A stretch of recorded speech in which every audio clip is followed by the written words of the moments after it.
بسم اللہ الرحمن الرحیم۔ صحیح بخاری حدیث نمبر 751۔ حضرت عائشہ صدیقہ طیبہ طاہرہ عابدہ ساجدہ خاشعہ منورہ رضی اللہ تعالی عنہا سے آپ نے بتلایا کہ میں نے رسول اللہ صلی اللہ علیہ وآلہ وسلم سے نماز میں ادھر ادھر دیکھنے کے بارے میں پوچھا۔ آپ صلی اللہ علیہ وآلہ وسلم نے فرمایا کہ یہ تو ڈاکہ ہے جو شیطان بندے کی نماز پر ڈالتا ہے۔ صحیح بخاری حدیث نمبر 752۔ حضرت عروہ سے انہوں نے عائشہ رضی اللہ تعالی عنہا سے کہ نبی پاک صلی اللہ علیہ وآلہ وسلم نے ایک دھاری دار چادر میں نماز پڑھی، پھر فرمایا کہ اس کے نقش و نگار نے مجھے غافل کر دیا، اسے لے جا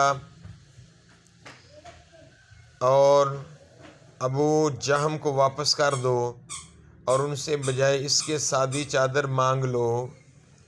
صحیح بخاری حدیث نمبر 753۔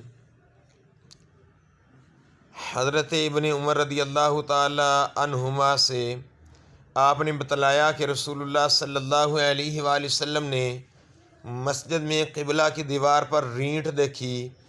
آپ صلی اللہ علیہ وآلہ وسلم اس وقت لوگوں کو نماز پڑھا رہے تھے۔ آپ صلی اللہ علیہ وآلہ وسلم نے نماز ہی میں رینٹ کو کھرچ ڈالا۔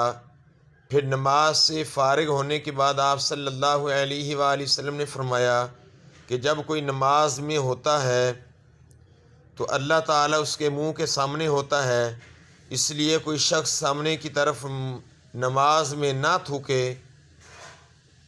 صحیح بخاری حدیث نمبر 754۔ حضرت انس بن مالک رضی اللہ تعالی عنہ نے خبر دی، نبی پاک صلی اللہ علیہ وآلہ وسلم کے مرض وفات میں مسلمان فجر کی نماز پڑھ رہے تھے۔ اچانک رسول اللہ صلی اللہ علیہ وآلہ وسلم نے عائشہ رضی اللہ تعالی عنہا کے حجرہ سے پردہ ہٹایا۔ آپ صلی اللہ علیہ وآلہ وسلم نے صحابہ کو دیکھا، سب لوگ صفیں باندھے ہوئے تھے۔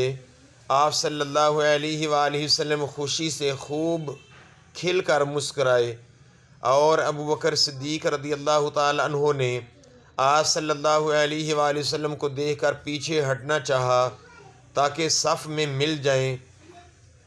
آپ نے سمجھا کہ نبی پاک صلی اللہ علیہ وآلہ وسلم تشریف لا رہے ہیں۔ صحابہ آپ صلی اللہ علیہ وآلہ وسلم کو دیکھ کر خوشی سے اس قدر بے قرار ہوئے کہ گویا نماز ہی چھوڑ دیں گے، لیکن نبی پاک صلی اللہ علیہ وآلہ وسلم نے اشارہ کیا کہ اپنی نماز پوری کر لو اور پردہ ڈال لیا۔ اسی دن چاشت کو آپ صلی اللہ علیہ وآلہ وسلم نے وفات پائی۔ صحیح بخاری حدیث نمبر 755۔ حضرت جابر بن سمرہ سے بیان کیا، کہا کہ اہل کوفہ نے سعد بن ابی وقاص کی عمر فاروق رضی اللہ تعالیٰ عنہ سے شکایت کی، اس لیے عمر رضی اللہ تعالیٰ عنہ نے ان کو معزول کر کے عمار کو کوفہ کا حاکم بنایا، تو کوفہ والوں نے سعد کے متعلق یہاں تک کہہ دیا کہ وہ تو اچھی طرح نماز بھی نہیں پڑھا سکتے۔ چنانچہ عمر رضی اللہ تعالیٰ عنہ نے ان کو بلا بھیجا۔ جب ان کو بلا بھیجا تو آپ نے ان سے پوچھا کہ اے ابو اسحاق، ان کوفہ والوں کا خیال ہے کہ تم اچھی طرح نماز نہیں پڑھا سکتے ہو۔ اس پر آپ نے جواب دیا کہ اللہ کی قسم، میں تو انہیں نبی پاک صلی اللہ علیہ وآلہ وسلم کی طرح ہی نماز پڑھاتا تھا، اس میں کوتاہی نہیں کرتا۔ عشاء کی نماز پڑھاتا تو اس کی 2 پہلی رکعات میں قرات لمبی کرتا اور دوسری 2 رکعتیں ہلکی پڑھاتا۔ عمر نے فرمایا کہ اے ابو اسحاق، مجھ کو تم سے امید بھی یہی تھی۔ پھر آپ نے سعد کے ساتھ ایک یا کئی آدمیوں کو کوفہ بھیجا۔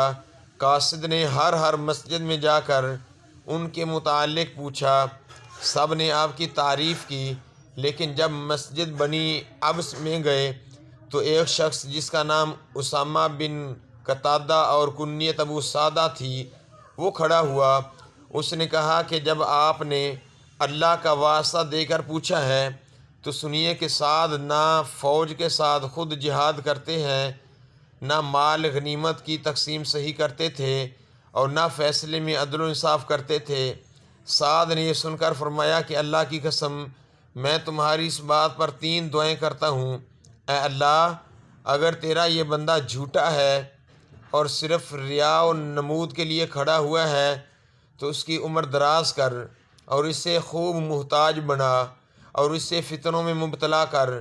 اس کے بعد وہ شخص اس درجہ بدرحال ہوا کہ جب اس سے پوچھا جاتا تو کہتا کہ اے ایک بوڑھا اور پریشان حال، مجھے سعد کی بد دعا لگ گئی۔ عبد المالک نے بیان کیا کہ میں نے اسے دیکھا، اس کی بھویں بڑھاپے کی وجہ سے آنکھوں پر آ گئی تھی، لیکن اب بھی راستوں پر یا راستوں میں وہ لڑکیوں کو چھیڑتا۔ صحیح بخاری حدیث نمبر 756۔ حضرت عبادہ بن صامت سے، وہ رسول اللہ صلی اللہ علیہ وآلہ وسلم سے، نبی پاک صلی اللہ علیہ وآلہ وسلم نے فرمایا، جس شخص نے سورہ فاتحہ نہ پڑھی اس کی نماز نہیں ہوئی۔ صحیح بخاری حدیث نمبر 757۔ حضرت ابو ہریرہ رضی اللہ تعالی عنہ سے رسول اللہ صلی اللہ علیہ وآلہ وسلم مسجد میں تشریف لائے۔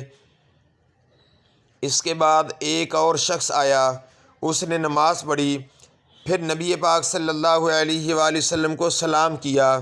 آپ نے سلام کا جواب دے کر فرمایا کہ واپس جاؤ اور پھر نماز پڑھ، کیونکہ تو نے نماز نہیں پڑھی۔ وہ شخص واپس گیا اور پہلے کی طرح نماز پڑھی، پھر آ کر سلام کیا، لیکن آپ صلی اللہ علیہ وآلہ وسلم نے اس مرتبہ بھی یہی فرمایا کہ واپس جا اور دوبارہ نماز پڑھ، کیونکہ تو نے نماز نہیں پڑھی۔ آپ نے اسی طرح 3 مرتبہ کیا۔ آخر اس شخص نے کہا کہ اس ذات کی قسم جس نے آپ کو حق کے ساتھ مبعوث کیا ہے، میں اس کے علاوہ اور کوئی طریقہ نہیں جانتا، اس لیے آپ صلی اللہ علیہ وسلم مجھے نماز سکھا دیجئے۔ آپ صلی اللہ علیہ وآلہ وسلم نے فرمایا، جب نماز کے لیے کھڑا ہو تو پہلے تکبیر تحریمہ کہہ، پھر آسانی کے ساتھ جتنا قرآن تجھ کو یاد ہو اس کی تلاوت کر، اس کے بعد رکوع کر، اچھی طرح سے رکوع کر، پھر سر اٹھا کر پوری طرح کھڑا ہو جا، اس کے بعد سجدہ کر، پورے اطمینان کے ساتھ کر، پھر سر اٹھا اور اچھی طرح بیٹھ جا، اسی طرح اپنی تمام نماز پوری کر۔ صحیح بخاری حدیث نمبر 758۔ حضرت جابر بن سمرہ سے کہ سعد بن ابی وقاص نے عمر رضی اللہ تعالی عنہ سے کہا کہ میں ان کوفہ والوں کو نبی کریم صلی اللہ علیہ وآلہ وسلم کی طرح نماز پڑھاتا تھا۔ ظہر اور عصر کی نماز، دونوں نمازیں کسی قسم کا نقص ان میں نہیں چھوڑتا تھا۔ پہلی 2 رکعتیں لمبی پڑھتا اور دوسری 2 رکعتیں ہلکی۔ تو عمر رضی اللہ تعالی عنہ نے فرمایا کہ مجھ کو تم سے امید بھی یہی تھی۔ صحیح بخاری حدیث نمبر 759۔ حضرت ابو قتادہ سے نبی پاک صلی اللہ علیہ وآلہ وسلم ظہر کی پہلی 2 رکعتوں میں سورہ فاتحہ اور ہر رکعت میں ایک سورت پڑھتے تھے، ان میں بھی قرات کرتے تھے، لیکن آخری 2 رکعتیں ہلکی پڑھاتے تھے۔ کبھی کبھی ہم کو بھی کوئی آیت سنا دیا کرتے تھے۔ عصر میں آپ صلی اللہ علیہ وآلہ وسلم سورہ فاتحہ اور سورتیں پڑھتے تھے، اس کی بھی پہلی 2 رکعتیں لمبی پڑھتے۔ اسی طرح صبح کی نماز کی پہلی رکعت لمبی کرتے اور دوسری ہلکی فرماتے۔ صحیح بخاری حدیث نمبر 760۔ حضرت خباب بن ارت سے پوچھا، کیا نبی پاک صلی اللہ علیہ وآلہ وسلم ظہر اور عصر میں قرات کیا کرتے تھے؟ تو انہوں نے بتلایا کہ ہاں۔ ہم نے پوچھا کہ آپ لوگوں کو کس طرح معلوم ہوتا تھا؟